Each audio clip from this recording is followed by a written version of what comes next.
Hello, everyone. So I have finally finished playing Hogwarts Legacy. It's taken me a little while, and a lot of you probably know a ton about this game or you've played it yourself since the game came out. But I just really want to come on here and do a very quick, brief review. Again, too, I know a lot of you know a lot about this game. You've probably seen tons of gameplay, but for my own sake, I definitely want to remember this in a few years or way down the line. So gonna do a quick little review of my thoughts about Hogwarts Legacy. Just cover the things I thought were great. So kind of like this is gonna be a rapid fire review. Cover the things that I really like. Cover the things that I thought needed some improvements on. But just give my overall synopsis and overall review of Hogwarts Legacy. So yes, I played this game on PS5.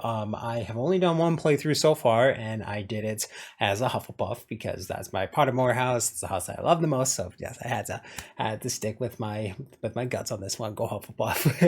And I've spent about 30 hours into this game. So I completed the main quest. I've done the first full school year in the game, of course, and I've done a ton of the side stuff. Not all of the side quests, but a good amount of them. I want to say probably at least three quarters, I believe. I've done a lot of them. So yes, without further ado, let me get into my very quick review for Hogwarts Legacy. So this game, of course, is developed by Avalanche Studios, published under the Warner Brothers Games label, and it takes place in the Wizarding Worlds and about in the 1800s, so centuries, well, a century and a half-ish before Harry Potter. So the player controls the students enrolled in a Hogwarts school who learns a wide array of magical abilities and objects all throughout Hogwarts. The map is massive, and you start as a fifth-year student, which is highly unusual, but I think it was just to mature your character a lot more and make it a lot more believable about, again, to the things that you have to take on within this game, because if you're to just enter as a first year, there's no way you'd be able to pull off the things that you need to. So again, so it just really encapsulates the experience of stepping into Hogwarts for the first time. So I think they found a really good way to kind of tell that story and put you in the shoes of a character who is still very new to the Wizarding world, but yet would be able to have enough experience to take on the challenges that this game throws at you. So I did like the concept of you starting as a fifth year student. So yes, you have Hogwarts Castle, which is just massive in its own rights, and you have a massive world to explore. Like, this map is big, especially too when you opens up a whole nother realm on the south side of the map where there's so much to do. There's never going to be a shortage of things that you can do, and it just keeps opening and expanding the more and more you go through the game. When you learn new spells that can get you into different levels of lockpicking, the Alohomora, that just open up so many rooms for you to explore, so many things to do and see within Hogwarts, within Hogsmeade, all of these places. It's really amazing how much they put into this game, because it is a full-fledged open world RPG, and it's great in its own right in that sense. So yes, the scale of the map is great. There's so much to do, and I never got bored running around and doing things, because again, too, there's just so much to keep you entertained within this game in terms of its quests, its little side objectives that you can do, or just exploring the world in its own right. There's lots of puzzles and mystery within Hogwarts that are just really fun to do, whether they be main quest or whether they be through the just side quests that you do. It's really cool, really great.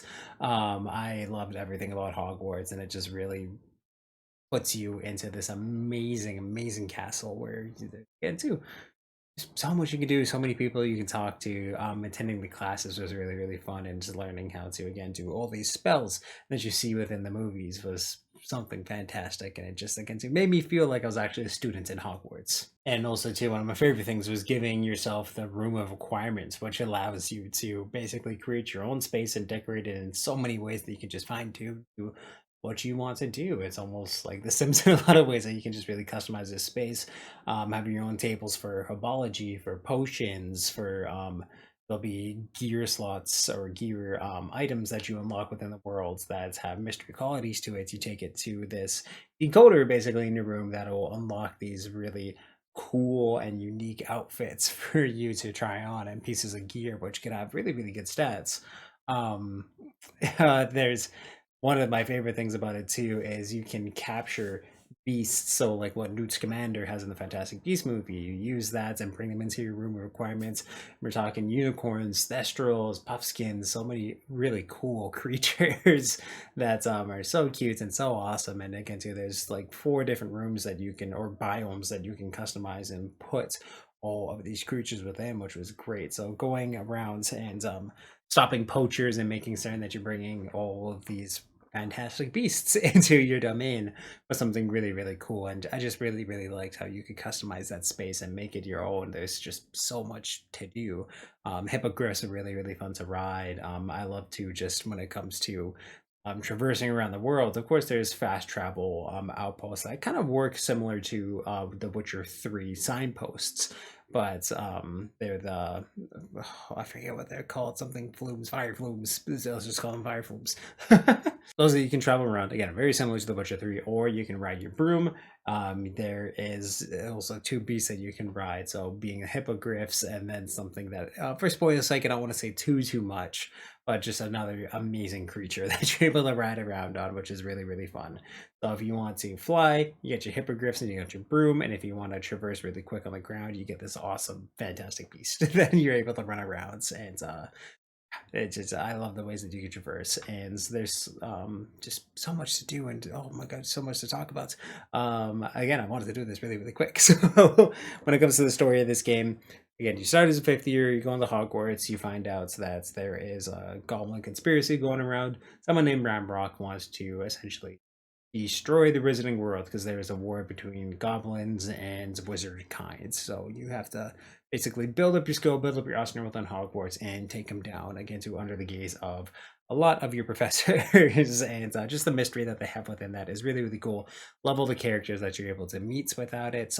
Some new, some familiar in ways where again, so you meet Weasleys, you meet just again to just so many names that you recognize, last names that you recognize from the movies, from the books, wherever you get your Harry Potter kind of lore from, and now you get to again to interact with those characters' ancestors, which was really cool in a lot of ways. There are some amazing side quests, and it's definitely worth talking to everyone. My favorite quest had to do with a character named Poppy Sweeting, who was a Hufflepuff. She was great. Natty was awesome. There's also a character named Sebastian who was really, really good, and he had a great quest line. He teaches you a lot of the unforgivable curses, which I used quite a bit. They're really, really great. But yeah, there's just so many amazing spells that you can learn. I think there's about 30 spells that you're able to learn. Some of them are just again completely meant for catering to your fantastic beasts, whether it be feeding them, capturing them, or cleaning them, like little things like that. But there's so many combat spells, there's lots of puzzle spells, things like that. They all have a lot of their uses, which are really, really fun. And some of them can intertwine where you can use them in combat or you can use them for the puzzles. So there's lots of uses for the spells, and you'll start to really learn how and when to use them, whether it be in combat or whether it be in puzzles as you go along. And start to recognize patterns about when you're supposed to use each one in certain situations. And when it comes to the RPG elements to this game, there is some really, really good things that I like and will applaud the game for in a lot of ways when it comes to just its customization. There's lots of talents that you can learn, which is basically just upgrading your spells in ways. So certain spells will start to do more damage when you upgrade them. And again, so there's a leveling system that I believe goes up to 50, and there's 50 skills that you can learn. So when you level up, you can unlock one skill, and a lot of these too will just make your spells a lot more powerful. So ones will have a bigger blast radius, spells will have bigger range, some will create shock waves. One of my favorite ones was when you learn the dark arts, is if you cast Crucio or curse an enemy in any way, and then you use Avada Kedavra on another enemy. So you'd say like you curse 5 enemies, and then you hit a 6th one with Avada Kedavra, it will chain all those 6 cursed people now together and kill them all in one single blow. So there's things like that that are just really, really cool, and great chain opportunities to again just upgrade your character. And when it comes to again all the gear that you find, they do it in a way that's really, really cool, where you put on all this armor, all your clothes and whatnot, and they all have different abilities that they can do. You can add some runes too, which will upgrade them in certain ways, whether you want to dish out more damage, or be able to take more damage, be a little more vulnerable to certain types of magic, whether it be fire or frost, things like that. You're able to again to just upgrade your gear in ways that'll help you. But the one thing I really, really liked about it is its customization, because there's so many things, so many items that you can find. So when it comes to your clothes, they'll have their stats with it. And if you want to do a again, to just completely go based off stats, a lot of the times in games there will be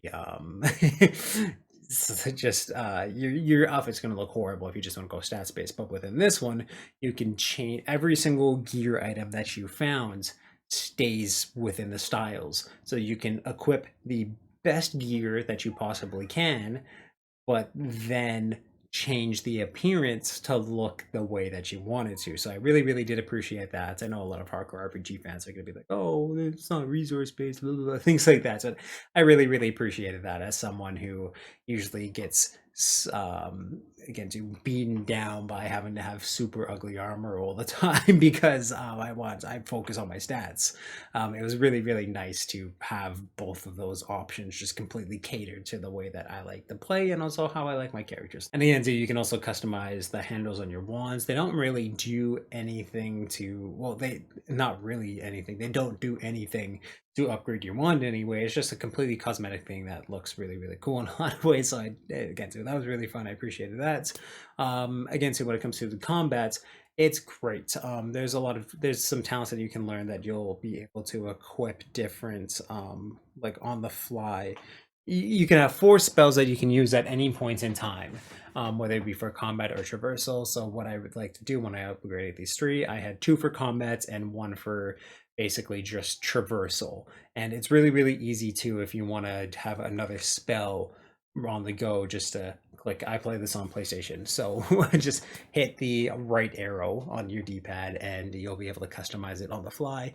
It's really, really nice and very, very smooth, and it made combat traversing levels like that really, really easy and really, really quick too, instead of having to go into a menu and use that menu to get to a sub menu and then change things. It's very, very quick on the fly, so I very much appreciated that. And when it comes to the combat, things like that, this game feels so smooth in everything that you do. I love flying with the brooms. I loved swimming. I loved the combat so much. It all sounds and looks very, very good. And the way that you're running with your character, he'll basic or I they will tune their body to whoever you're fighting on. There is a lock on system, but when you're running, your character will do the arm swings, and if you're trying to hit someone behind you, it's just the way that your character moves around and will like flick his wrist in ways behind him or do like little dodges again to hit people who are behind him, or just like again to dodge and attack right after, is really, really awesome. It's very, very fair in its combat. I never found cheated by any of the enemies I was fighting. Every time I got hit, it was completely my fault because I wasn't using Protego, because I didn't dodge at the right time. It gives you quite a lot of time to, again, to either use Protego to parry or to dodge the attack. And when you upgrade it, see, there's a way that you can teleport quite a bit further away from enemies if you want to give yourself space just by holding circle if you're playing on PlayStation, of course. So yes, I found the combats, everything like that was very, very fair and is very, very smooth in ways that I just absolutely loved. Really, the only things that I can fault this game on is that it's just little tiny things that are very, very gripey and annoying. There was some frame issues that I had. There was a few glitches where cutscenes, like the background items, would just kind of like start to stretch themselves across the screen. Just mainly funny things that would happen like that. Nothing game breaking at all. When it comes to fast traveling, sometimes it's a little annoying because the flu flames will always like say the same 2 or 3 things. So when you're using that a lot, just hearing those words just really gets on your mind a lot. When the one thing that's really annoyed me the most about this game is that when you say I'm on a quest, I'm trying to get to my objective, but I see that there is an opportunity to talk to someone who will give me a new quest. If I go and talk to them, it will completely swap my there's no way to get around this.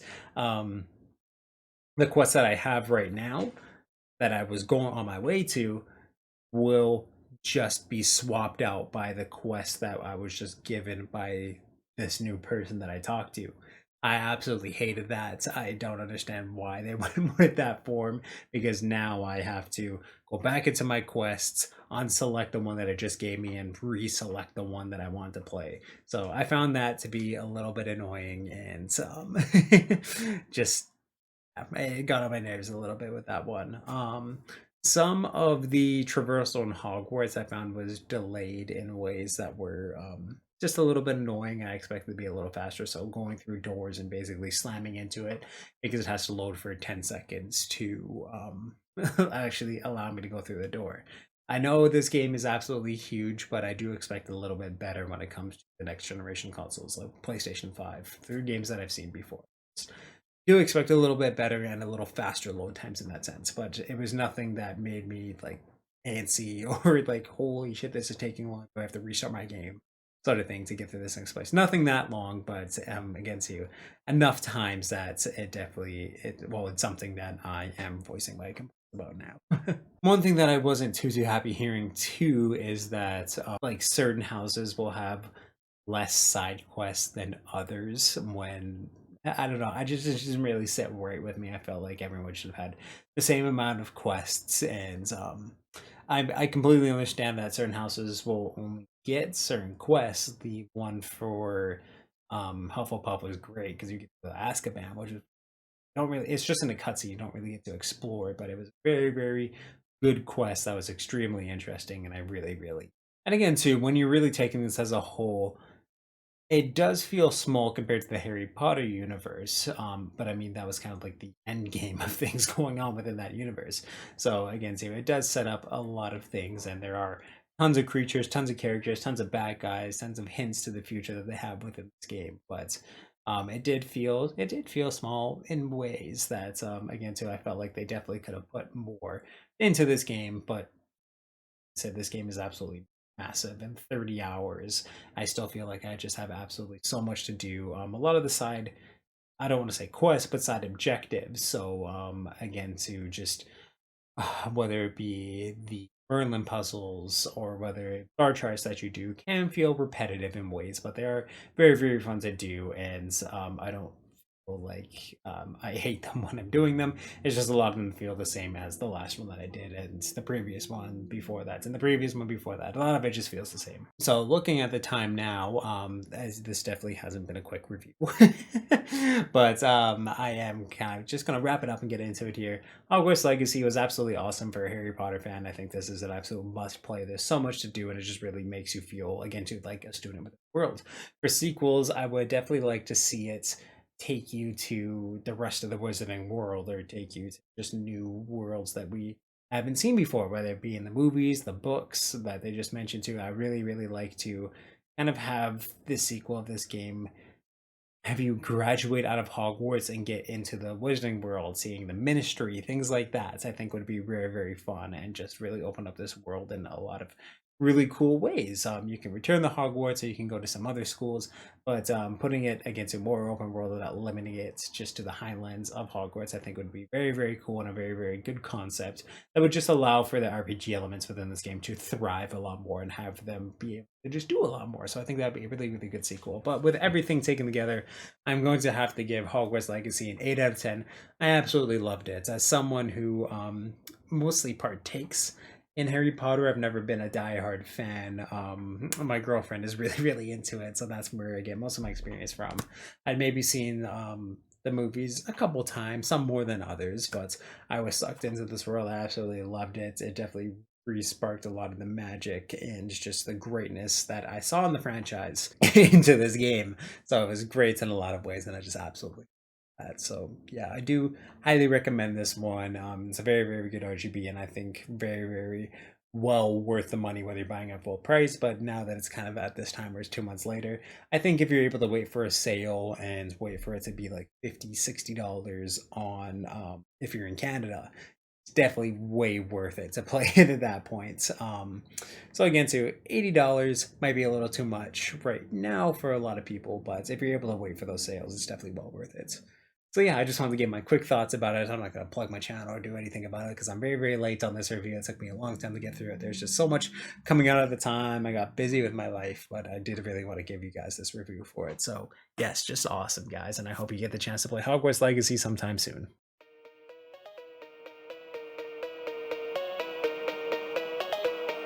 I just hope that someone would love me.